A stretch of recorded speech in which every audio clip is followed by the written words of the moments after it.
Morning, everyone.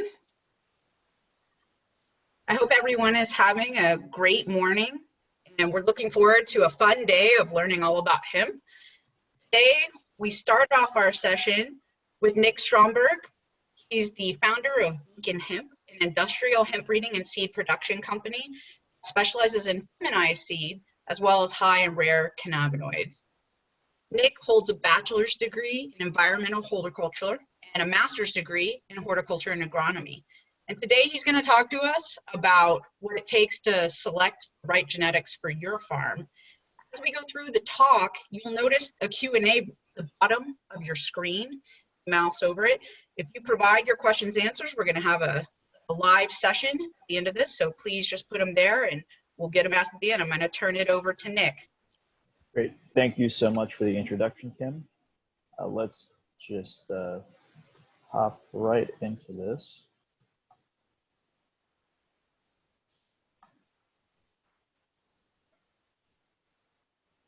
Here we go. So I'll be talking today about how to select the best hemp varieties for your specific farm and product. So what is hemp? Let's start there. If you were to ask this question about a decade ago, you'd get a very different answer than today. People would tell you about grain and fiber, textile uses, talk about dioecious versus monoecious seed. So that's separate male and female plants versus plants like this photo on the right, where a female plant is going to consistently have male flowers on it as well. And then you would also mostly talk about photoperiodic varieties, that is, varieties that are going to be induced to flower based on the number of hours of uninterrupted darkness. Now, the critical number of hours of darkness changes by variety, largely by the region where that variety is developed. If you were to ask that question now, however, particularly in the US, you're going to get a very different answer. Most folks in the US are growing cannabinoid-rich plants, for the most part CBD dominant plants, though now we're seeing more CBG-rich plants coming into play. People are largely planting feminized seed or seedlings or clones derived from female plants. That's because you want to avoid pollination, as producing seeds in your flower is going to reduce your overall cannabinoid content. It's also going to make a lower quality extracted material. And folks would also talk about photoperiodic and day neutral varieties. That is autoflowers. So autoflowers have a certain amount of innate vegetative growth about a month before they begin to flower, and that's irrespective of the number of hours of darkness that they're receiving. To go a little bit of background on cannabinoid synthesis in plants, our cannabinoids of interest are CBD and CBG primarily, though we predict that over the next few years, you're going to see a huge rise in CBDV, CBC, CBGV. I've not included CBN on here as it's more of a degradation product, and I believe that you're going to see more of that derived chemically through synthesis, not necessarily through biosynthesis in the plant. You look at this diagram on the right, it goes into a real brief amount of detail about these pathways and how the cannabinoids are produced. What I just want to emphasize here is that the initial stages, for the most part, of the synthesis are very similar. So the precursors are nearly identical in most cases, particularly for the 5-carbon, the pentyl cannabinoids like CBD, THC, CBC, CBG. As you can see on the CBG pathway, it's the precursor to all these other cannabinoids, all these other 5-carbon cannabinoids, and its accumulation is essentially based on a broken enzyme for converting it any further. So your CBDA and your THCA will be non-functional. And on the bottom there, you'll see CBGV. That's a 3-carbon cannabinoid as opposed to 5. It has a different precursor to make it, but the same enzymes act on it. So if you were to have, 50% CBGV, 50% CBG, and still have a functional CBDA synthase, then you're going to get, a proportion of 1-to-1 of that CBD to CBDV. And just to give a little bit of background on CBDA versus THCA synthase, they are codominant alleles at a single locus. You'll hear folks talk about a type 3 plant, that is to say all CBD, so it's got 2 CBDA synthase alleles at that locus. Now, if it were to have 1 THCA allele and 1 CBDA synthase allele, then you'd call that a type 2, and you'd get an intermediate amount of both of those cannabinoids that is, approximately 1-to-1 or 2-to-1 CBD to THC ratio there, which is not what you want when you're growing hemp. And recently, the term type 4 has come into play, referring to CBG dominant plants.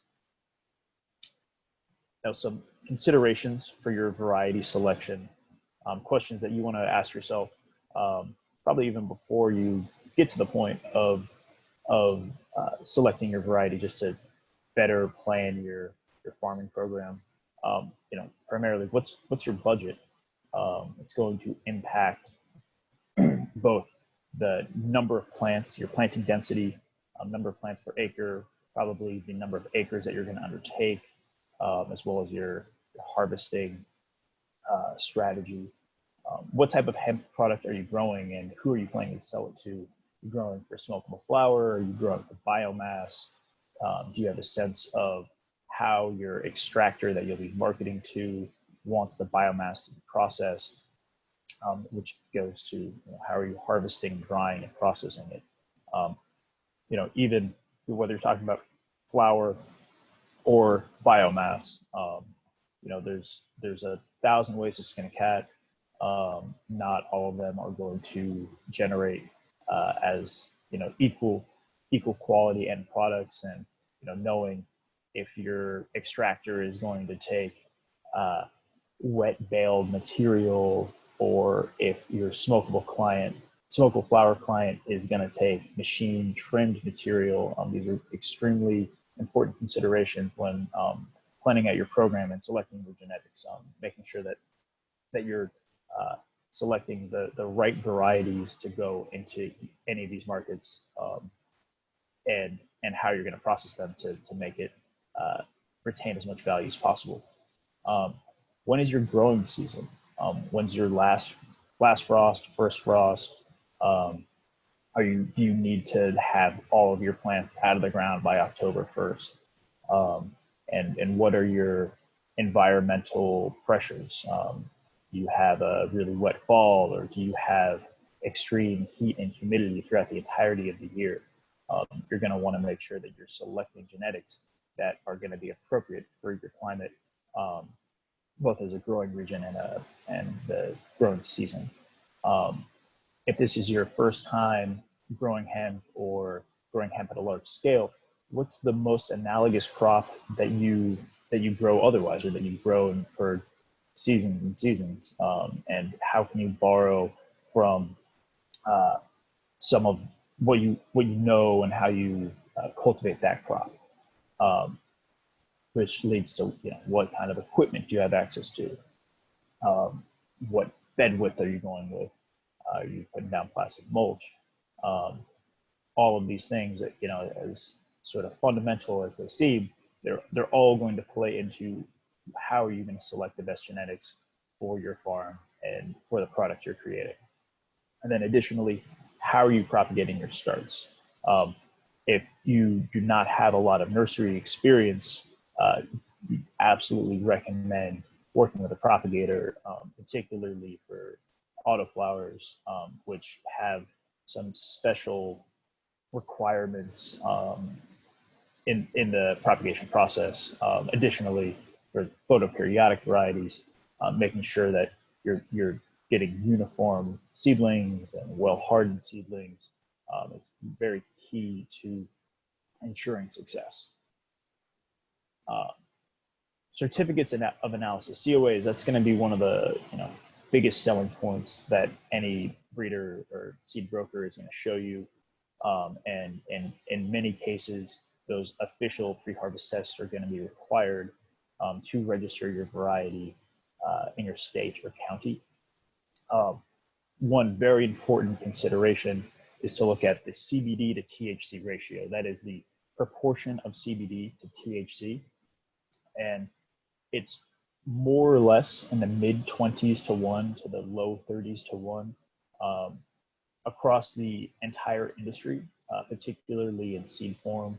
We'll go over some COAs shortly to sort of demonstrate that and how to calculate that. Looking at the difference between total THC and total CBD. So you've got THCA, THC, and CBDA, and CBD, and you essentially multiply the acid versions, the CBDA and the THCA, by a coefficient 0.877, and then you add that to your neutral cannabinoids. That's going to give you your total values, which is often that's how it's often reported on these COAs in the first place. Looking at the difference between a pre-harvest COA and a post-harvest COA. Now those CBD to THCA ratios, they're going to be more or less fixed throughout the entire life cycle of the plant. So you're going to see, that same proportion. At week 2 of flower, as week 8 of flower, you're just going to see a lot more cannabinoids at week 8. The pre-harvest COA, that's going to be your official COA. So when the lab or the state comes out, pulls your samples and tests it, and then gives you the green light to harvest, that's your pre-harvest. And the post-harvest COA is often you're going to see those over 0.3% THC and in the mid to high teens on your CBD.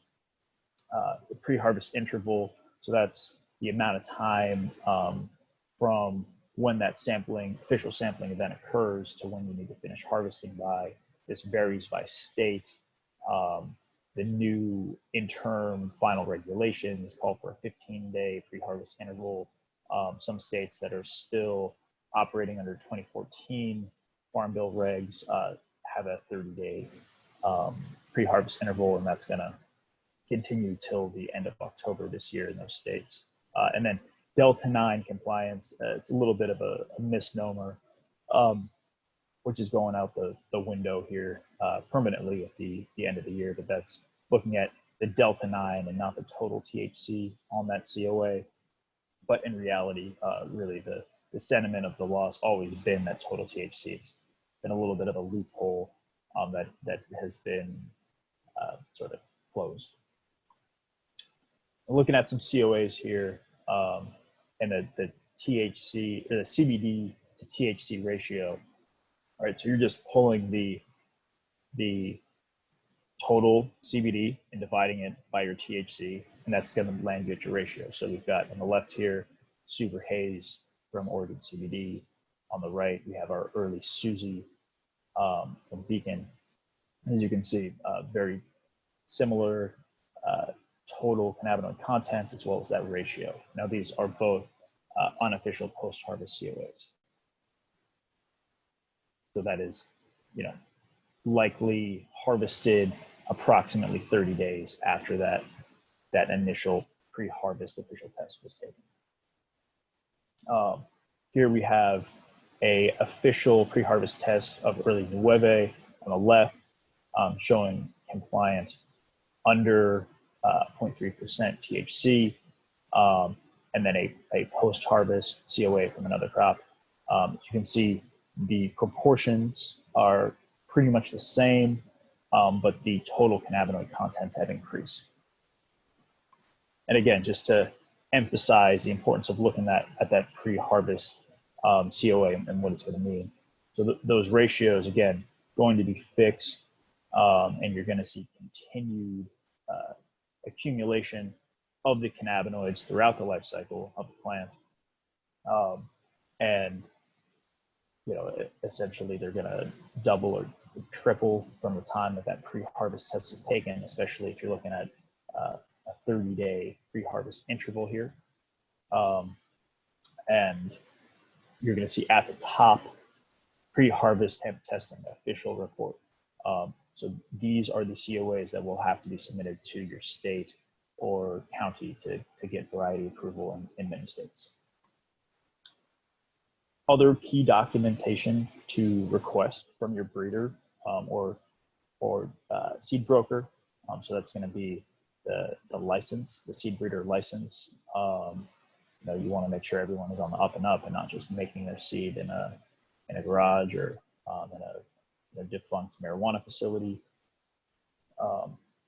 You should request germination and purity tests. These are required to be on labels legally. You know, Federal Seed Act compliant labels. You're going to have purity germ statement about noxious weeds, the date that the test occurred, a lot number, all these things. So at the bottom you see circled % normal and % total viable. So essentially after a week in a wet paper towel, they count up how many of these seeds germinate and then report that. And then the purity here circled on the left, that is out of a 500 gram batch sample from a specific lot, how much of that mass is seed versus other inert material. You're also going to be requesting feminization or sex testing. If you're purchasing feminized seed, you want to ensure that you are getting 100% female, at least genetically speaking. So say most of these feminized lines, both from us as well as other reputable breeders in the space, are going to be about 99.97% phenotypically female.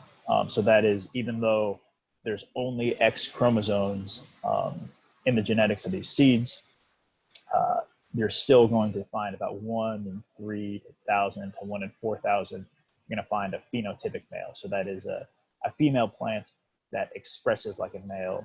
It's going to bolt earlier, so they're typically pretty easy to spot out of the field, especially if you know when to look, which would be right at the time of the transition to flower. And yeah, it's at this point, I don't know any breeder who's been able to get 100% phenotypically female plants, but 99.97 is pretty much where we're at right now. Then additionally, you're going to want to ask for regionally specific data testimonials. Now, finding statistically significant data right now is tough. You're seeing a lot of variety trials happening this year. So I think that going into 2021, there's going to be way more data for breeders and brokers to hang their hats on. However, right now, it's just a lot of sort of show and tell. So these photos you see on the left, early Susie that was grown in the Front Range of Colorado. On the right, early Susie later in the year, grown in Southern Oregon. And, you know, essentially someone were to come ask us about, hey, how did these varieties perform in dry climates versus wet climates? We would show them some photos, COAs, put them in touch with these farmers to provide some testimonials to someone interested in seed. Additionally, you know, looking at variety trials. This is one of our off-season variety trials down in the Imperial Valley that we did with Primordia.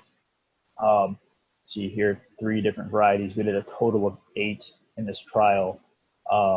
These were all direct sown January 3rd of this year down there, and essentially just a screening to see how they performed that time of year, the uniformity.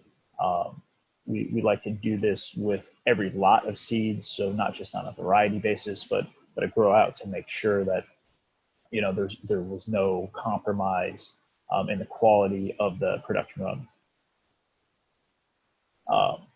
Additionally, looking at same or similar varieties grown in different places.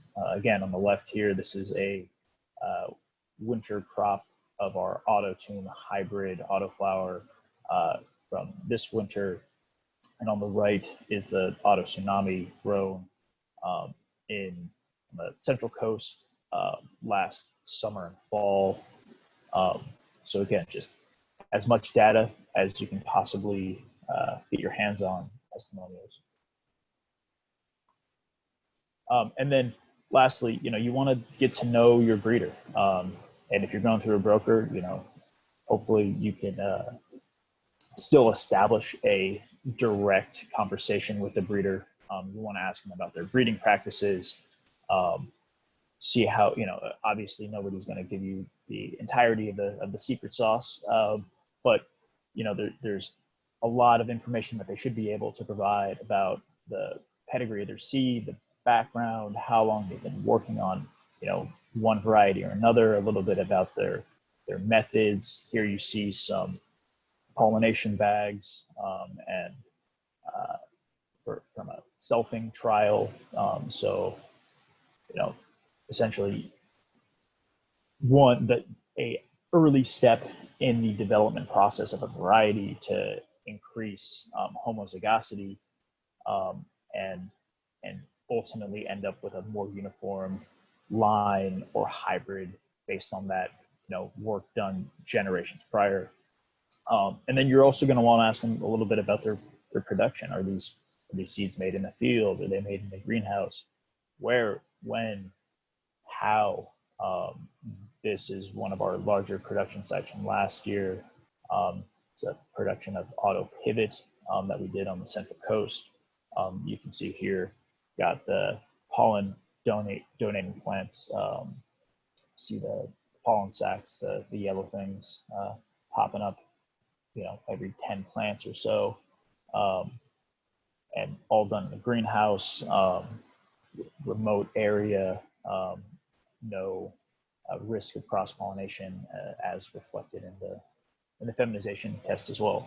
So these are all photos and information that we share with anyone inquiring about genetics and about our process. Again, there's certain proprietary information, but breeders are largely willing to share anything that they can to help you make the right decision about what varieties to grow in your specific home. Thank you all very much for the opportunity to speak to you. Let me reach in here with a couple questions we've got going on, Nick. Absolutely. So one of the questions we had was, where is the best place that people can go to find out more information about what's best for their area? So, at the moment, I believe that word of mouth is still pretty much the most powerful tool at the moment. And so I would talk to your neighbors. Frankly, as cheesy as it sounds, Instagram is a pretty powerful networking tool where people are